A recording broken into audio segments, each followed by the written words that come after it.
William Shakespeare pernah menyatakan apalah arti sebuah nama. Kalau begitu, kalau kita coba telah lebih jauh, nama memiliki arti yang luar biasa. Dengan nama kita bisa mengenal lebih jauh dan bisa tumbuh rasa cinta. Cinta berawal dari kenal, dan yang pertama dikenal tentu saja kita mengenal. Nah, dalam kaitan dengan ini kita mencoba untuk berbincang tentang nama-nama daerah, terutama yang ada di Kabupaten Garut. Dengan satu harapan, ketika kita mengenal nama, mengenal arti dari nama tersebut, nama daerah tersebut, maka kecintaan kita akan daerah itu akan semakin meningkat. Alhamdulillah sudah bersama dengan kita seorang budayawan, seorang sastrawan, penulis, dan juga salah seorang pengawas di Kabupaten Garut, Kang Dr. Endang Kasupati. Kang Endang, kita sedang ngobrol di Station official channelnya MKPS di Kabupaten Garut. Silakan Kang sapa. Selamat siang, sahabat Socapisen. Semoga sehat-sehat saja. Terima kasih Kang. Kang, William Shakespeare mengatakan apalah arti sebuah nama. Pendapat Anda? Ya. Apalah arti sebuah nama itu merujuk pada 3 hal. Pertama, nama sebagai identitas. Ya, identitas pribadi, identitas sebuah tempat, atau identitas sebuah benda. Yang kedua, nama sebagai sesuatu yang dapat dikatakan dia adalah kekhususan pada perilaku seseorang, maka jadi nama, atau dapat dikatakan nama di sini adalah sebutan. Yang ketiga, nama sebagai merek dagang atau merek agar seseorang dikenal menjadi istilah. 3 hal itu mana yang lebih penting? Jika kita mengatakan meminta alamat, tentu menjadi penting. Tetapi ketika nama terhadap sebuah istilah boleh jadi tidak penting karena identitas lebih penting. Nah, tinggal sekarang apa arti sebuah nama dapat dikatakan benar jika merujuk pada istilah. Tapi kalau merujuk pada identitas menjadi Nama itu penting ya. Dan kita tidak bisa ketika berkaitan dengan identitas, kita tidak bisa menghindar adanya nama itu benar-benar berarti. Betul. Baik, dan gini Kang Dan, kita coba ngobrol masalah nama-nama daerah ya. Kebetulan kita tinggal di Kabupaten Garut. Iya. Garut itu memiliki nama-nama yang lebih unik menurut saya. Betul. Walaupun saya lahir dan besar dari Kabupaten Garut, tapi karena saya tugas sekian puluh tahun dan kali saya Tumbuh rasa cinta, ya. cinta pada Kabupaten ini. Ya. Makanya saya tertarik nih ingin ngobrol tentang nama-nama daerah yang ada di Kabupaten Garut. Boleh. Boleh sambil diminum nggak? Kita santai saja nih, ya. Santai saja. Kopi. Nah, gini kan, Garut, ada nggak maknanya? Dari mana asal usul Garut itu sebetulnya? Ada 2. Garut itu pertama nama Garut yang resmi sebagai sebuah nama ibu kota yang resmi dan sah menurut Perda, menurut para tokoh yang ada di Kabupaten Garut ini, sehingga nama Garut dengan silsilahnya, dengan sejarahnya jelas. Artinya nama Garut dari sisi formal. Kemudian yang kedua ada Garut dari sisi penelitian. Oke. Nah ini nih, yang kedua ya. Yang selama ini dikenal malah yang satu ini. Ini yang sisi formal ini. Gimana kan menurut sisi formal?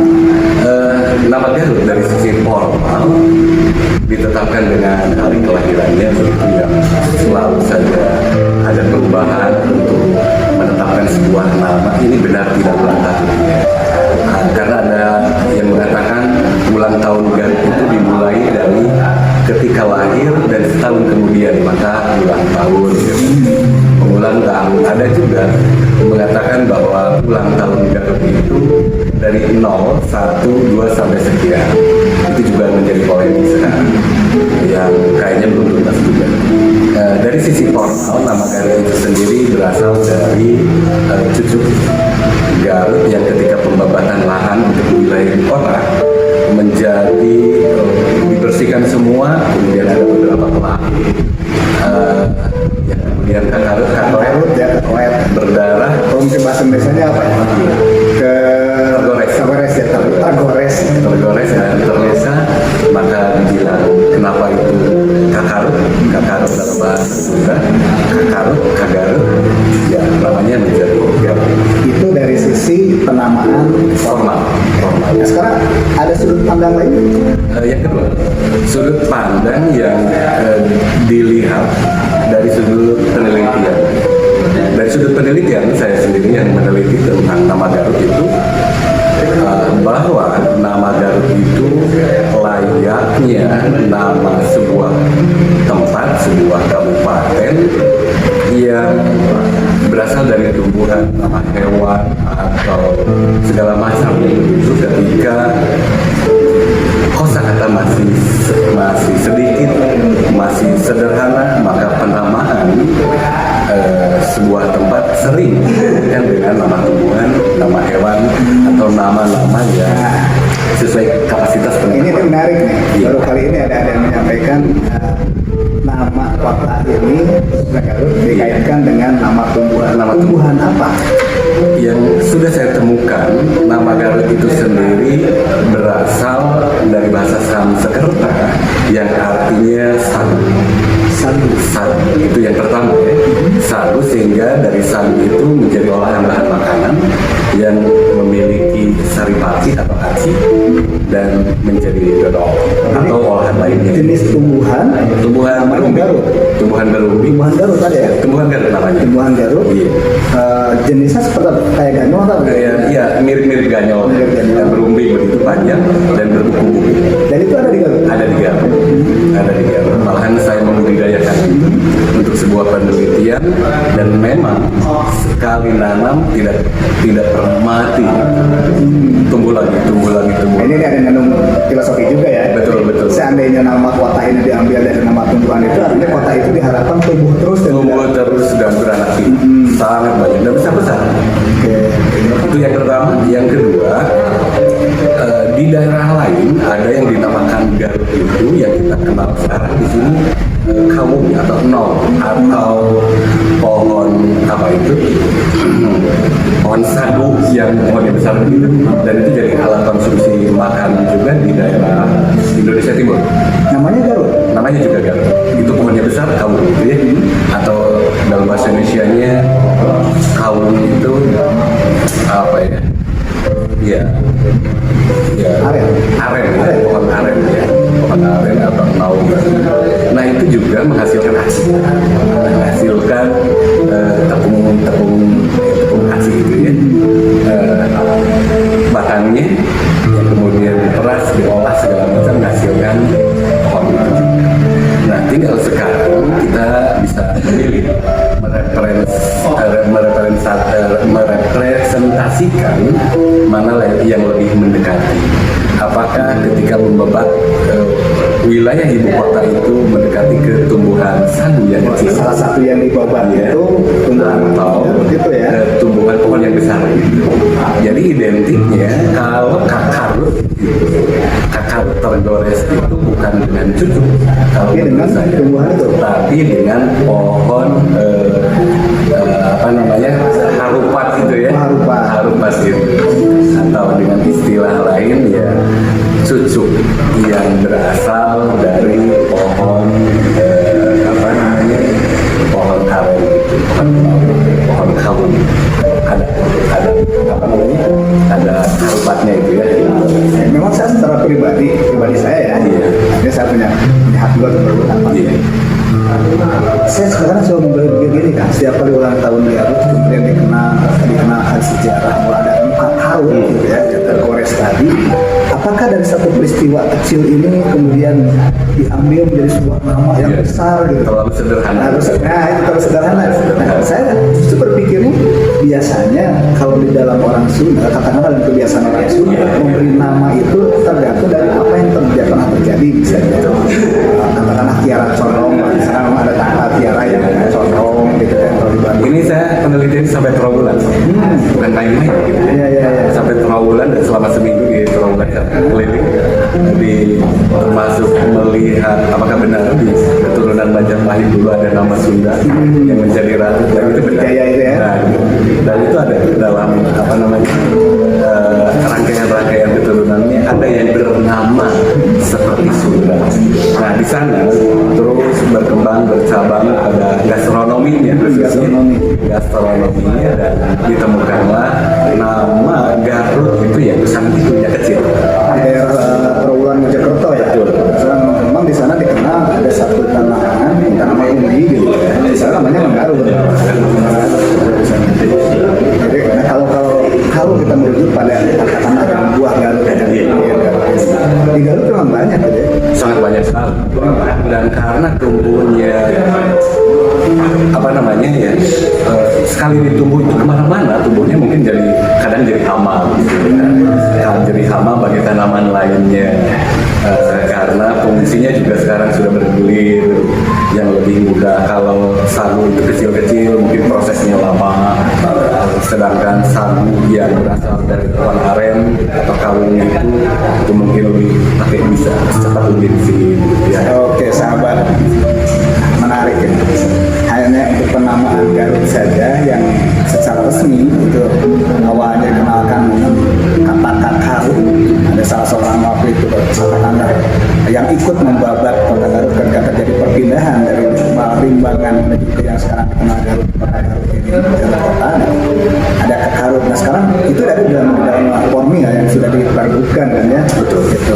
Nah sekarang ada satu usulan penamaan baru, kajian baru yang katanya diidentikan Garut ini tidak hanya sebenarnya Garut, tapi ada sebuah umbi-umbian jenis pohon Garut yang katanya itu banyak di wilayah Garut, sehingga barangkali ini bisa menjadi salah satu alternatif nih, mungkin karena kita bisa sejarah bicara mungkin ya, mungkin dari kata inilah sebetulnya, dari buah umbi inilah Garut ini, karena ada istilah toponimi satu daerah, penamaan sebuah daerah melalui toponimi itu mana yang lebih mendekati pada real sebuah nama benda.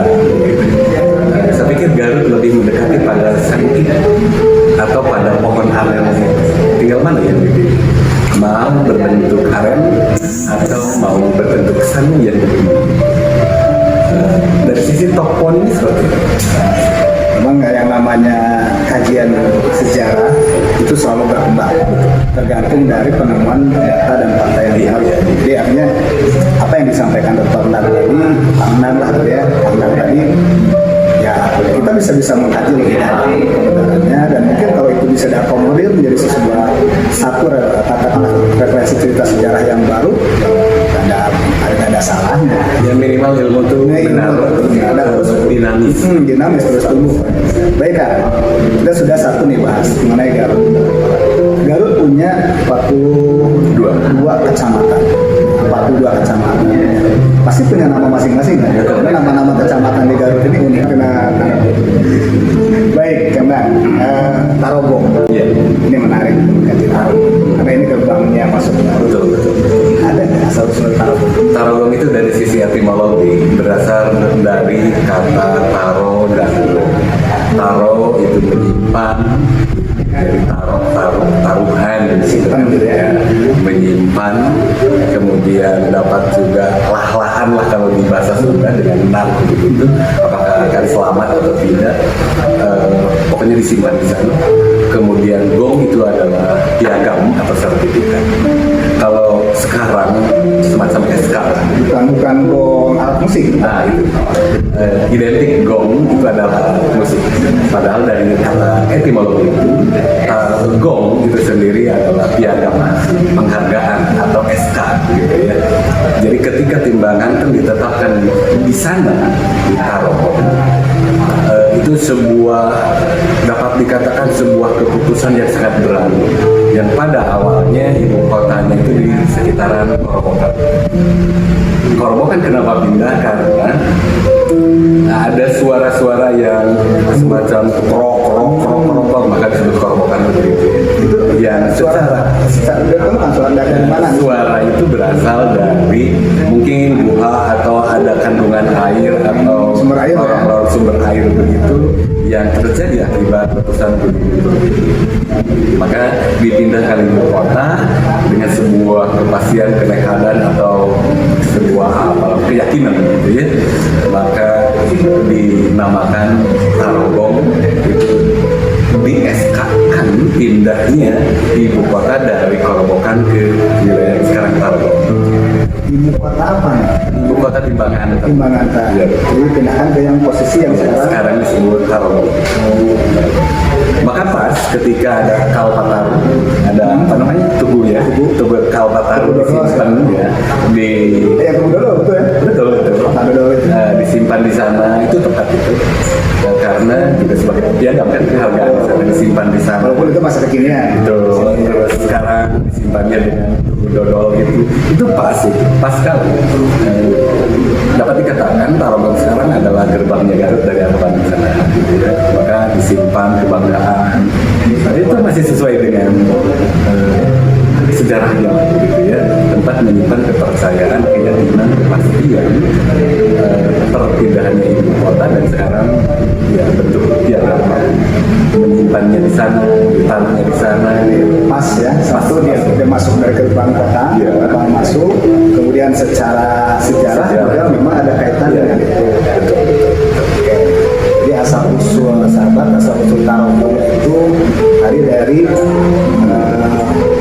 Tempat menyimpannya piagam piagam atau sertifikat. Nah, sekarang gini kan, kalau ke arah utara, maka dari arah Bandung itu masuknya kan Garut itu dua ya. Iya. Satu kita bisa menuju ke arah selatan, Iya. dan satu menuju ke arah utara. Kalau ke selatan barusan ke Tarogong, tapi kalau ke utara ke Limbangan. Iya. Nah, Limbangan nih kan. Limbangan sendiri dapat diartikan dari timbangan. Limbangan atau dulu dinamakan Balubur Limbangan artinya sebuah perimbangan. Limbangan itu timbangan.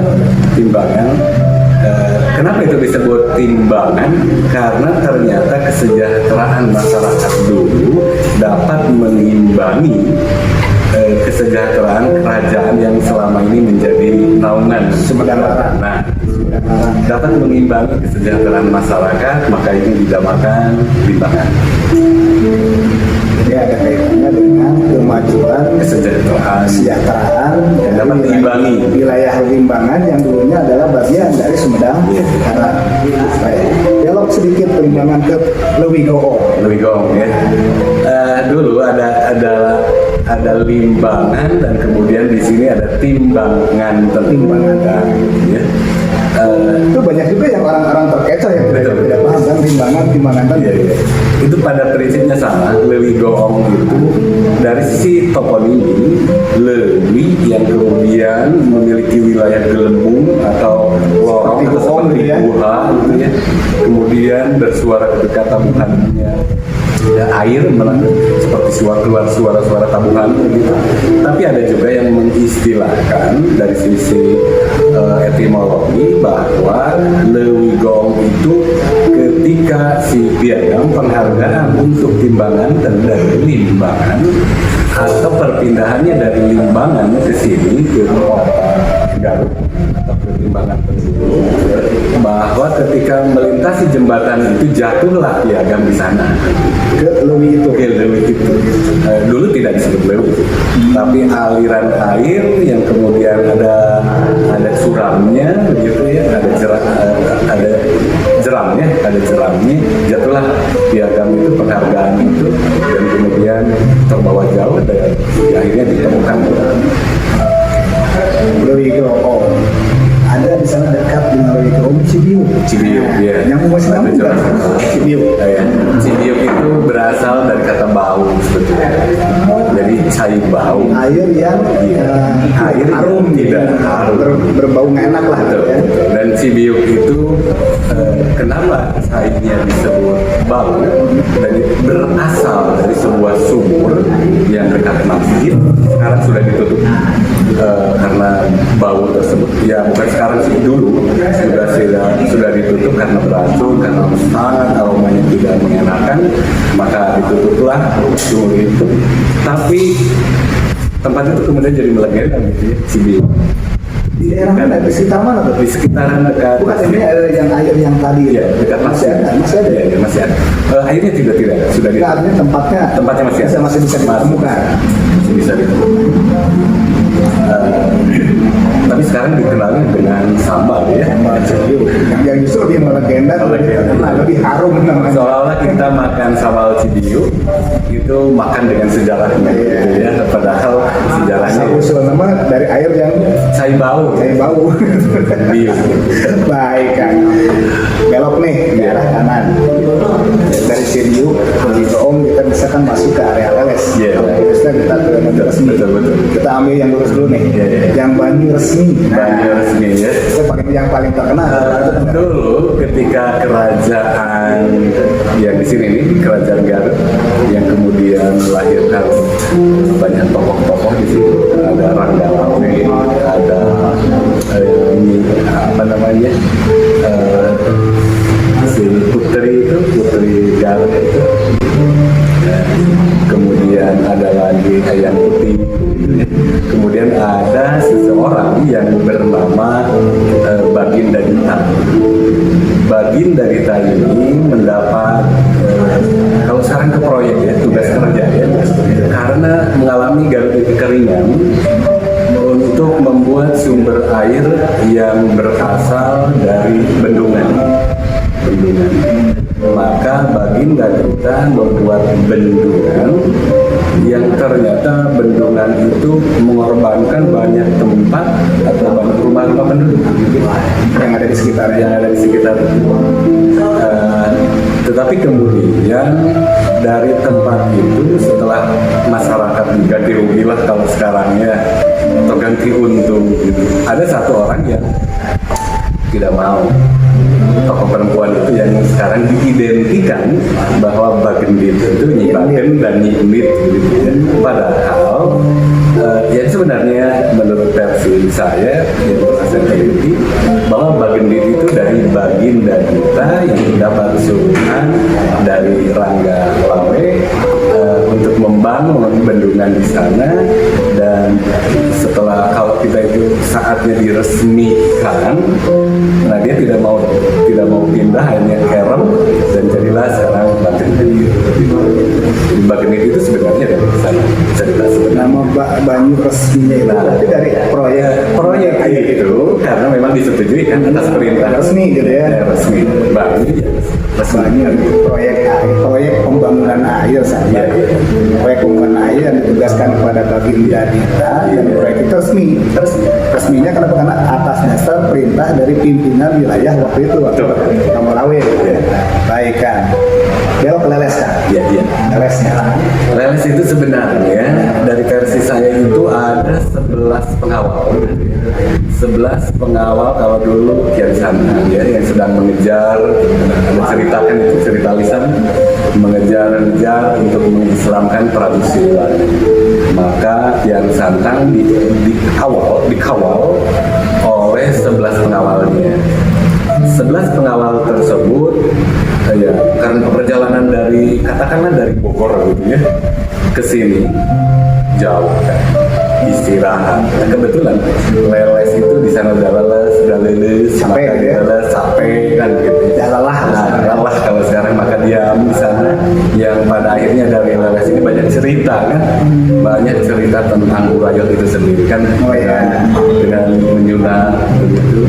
Kemudian Jadi Burayot itu dari dulu ya? Betul, dari dulu. Panganan panganan dari dulu sebagai sebuah pengingat-ingat kan gitu ya. Atas peristiwa itu. Karena kalau sekarang kan disunat itu cukup yang depannya saja. Kalau dulu kan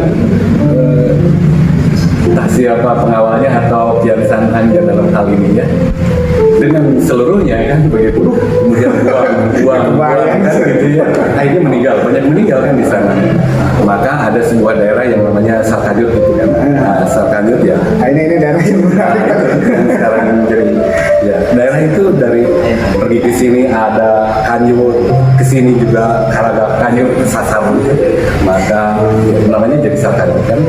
Nah, sebagai sebuah peringatan dari peristiwa tersebut bukan kan banyak orang yang menganggap bahwa nama Salkanyut itu terkait dengan katakanlah kebiasaan yang nggak baik gitu ya, prostitusi gitu. Enggak. Bukan itu ya? Bukan.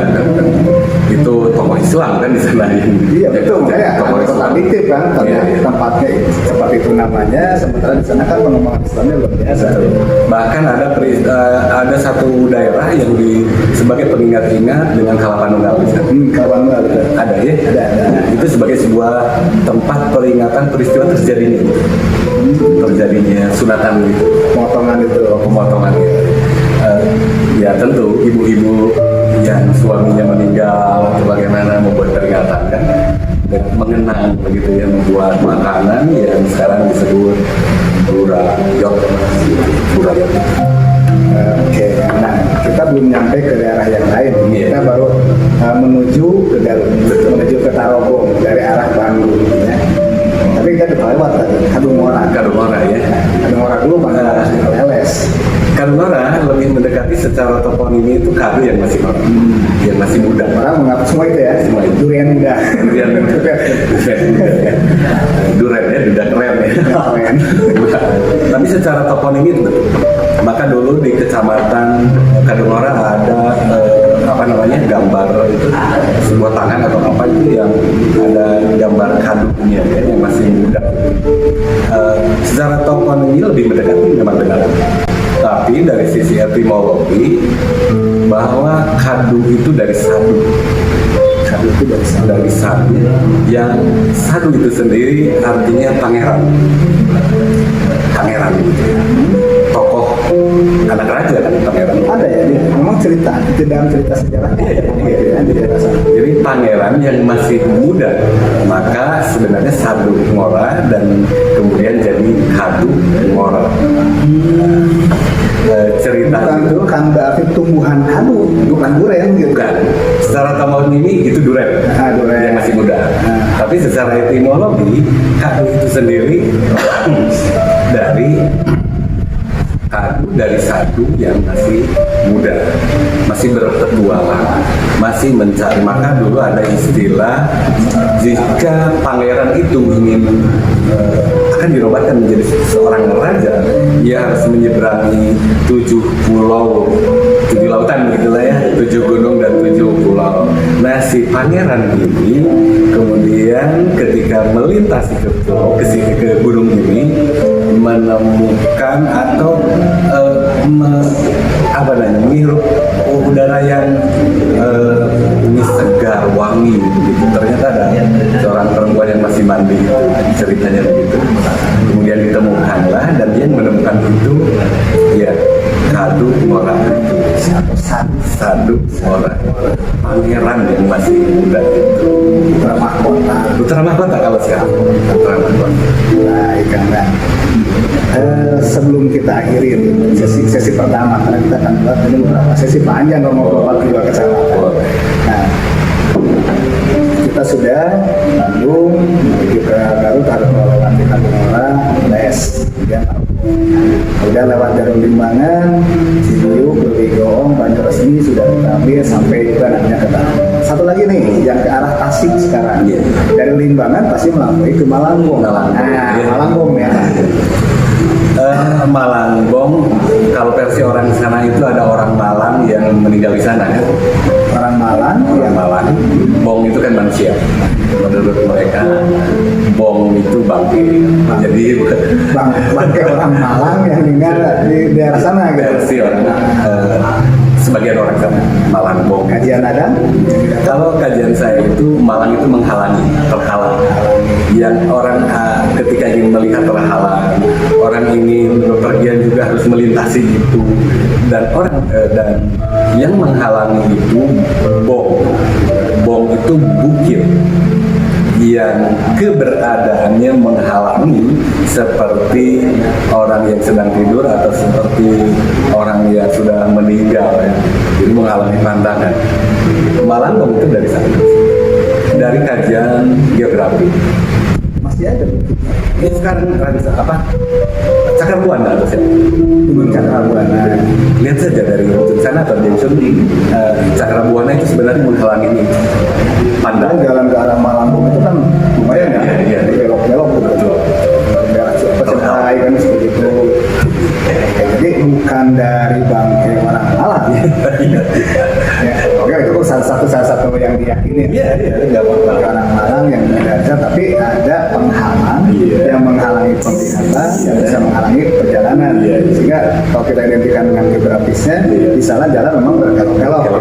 Ya, menghalangi pandangan. Baik, karena kita baru membahas beberapa kecamatan yang ada di wilayah Sunda ke arah Bandung ya. Kita coba di episode 2 kita bicara lagi nih menuju ke arah yang lain. Boleh. Kita tutup dulu nih kan sesi 1 ya.